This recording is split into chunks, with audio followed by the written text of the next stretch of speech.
A very good morning. Right, so I posted something yesterday on Facebook and I said I would get back around to it. But seeing that I'm doing a video, I can't name names to protect the not the innocent, but the witness. Right, so I posted a link on my Facebook page and it's to do with one of the witnesses in the Diddy trial, one of the victims.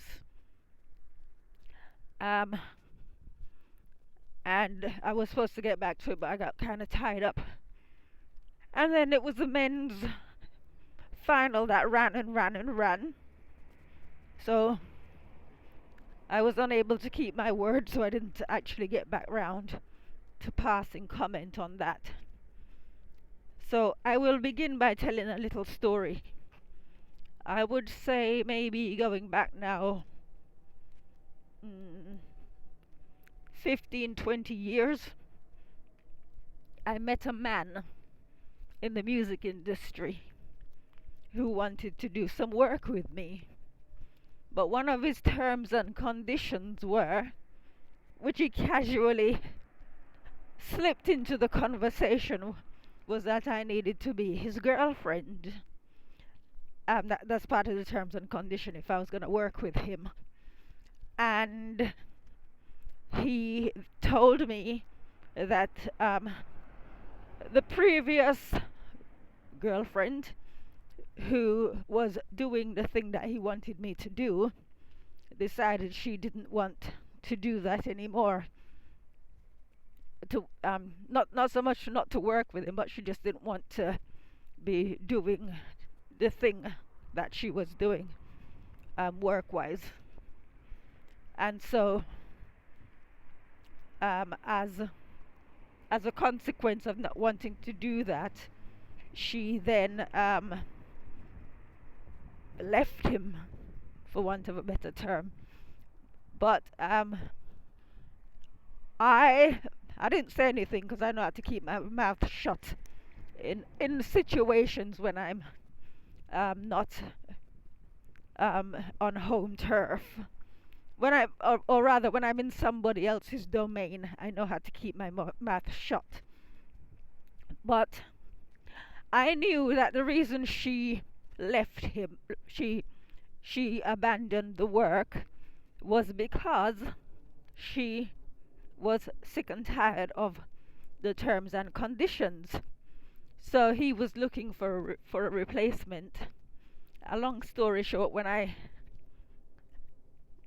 returned to my domain, first thing I did was call him and give him a piece of my mind and told him what a dirty, disgusting, filthy human being he is. But he took it in his stride. It's like, okay, thank you, no problem. Right? It was literally like that, which tells me that he knows that it's very easy for him to go and find another victim. And I use the word victim advisedly because it's not like he didn't put the terms and conditions up front. He told me what he was offering. I think the correct word, he told me the opportunity that he was offering, and it was up to me whether or not I wanted the opportunity. If I wanted the opportunity so bad, then I would have accepted the terms and conditions. So, all right, so my point here being that all of these women who ended up with Diddy at some stage came to understand what the terms and conditions were.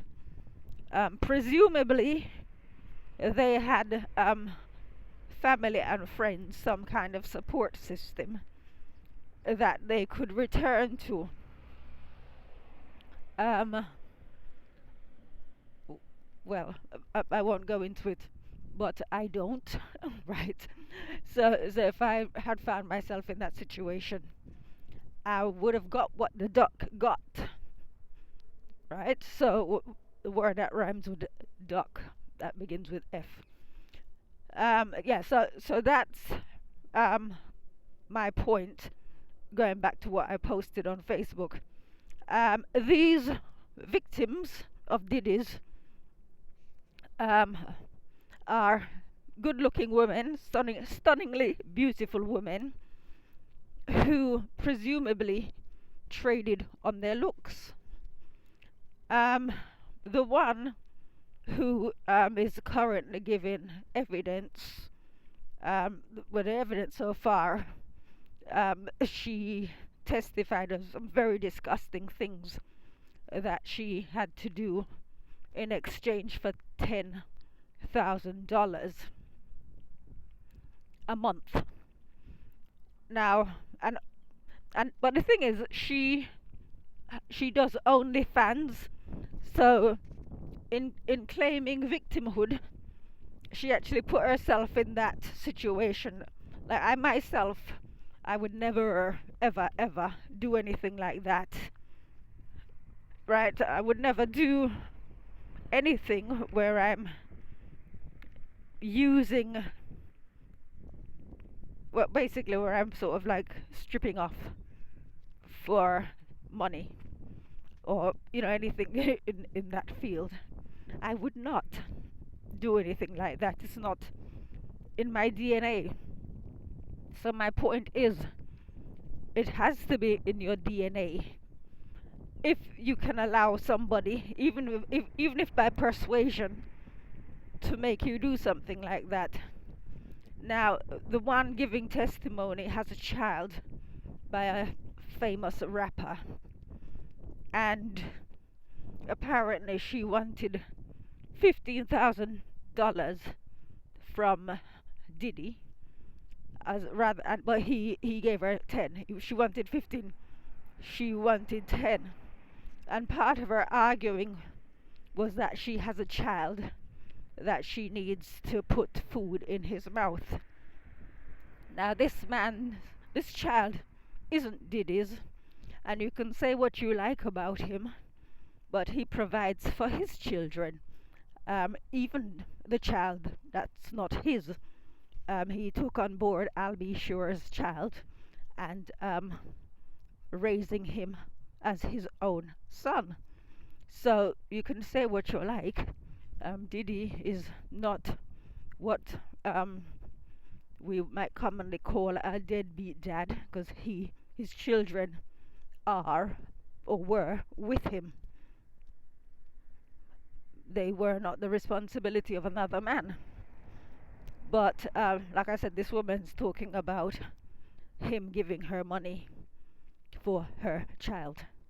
So I guess my point is, it has to be in you. You have to have a certain type of character to be able to put yourself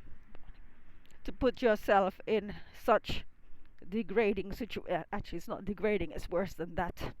To have somebody basically use you as some kind of what's the word someone used? Someone said like a porta potty, like that you would find at a music festival. Where all random strangers leave deposits, bodily bodily waste kind of thing, right? So you have to have something in you that could make you tolerate that for money. There is no money, and I can go back to the casting couch as well. I've always said the casting couch would not exist if people were not willing to lie down on it.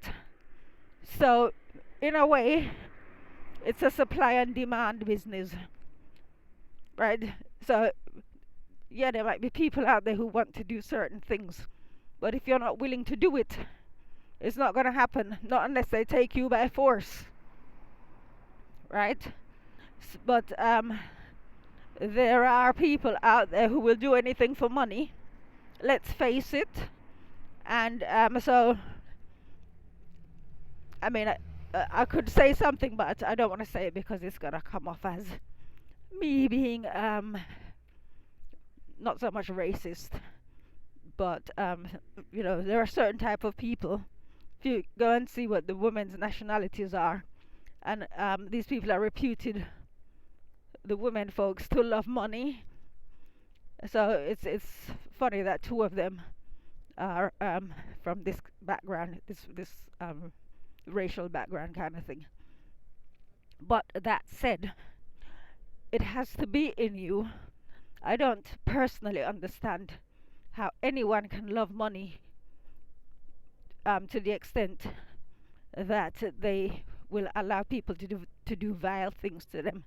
They will subject themselves to all manner of vileness in order to get that money and then cry victimhood. I am not a Diddy fan. I think he's gross. I can't see what the appeal is because he can't even speak properly. There's nothing attractive about that man. But nevertheless, women were willing to not only be seen with him, but to lay down and have children with him and all sorts of nastiness. But yeah, so that's my point really. It's got to be in you for you to sort of like turn up in that environment, and you can't tell me that you are in an environment where you can choose to do whatever you like, given you have the gift of looks and you're choosing to lie down with strange men and women and some people with animals simply to make money, right? So that is something to think about anyway. Like I said, the casting couch, and I've said this because it's been offered to me in my time.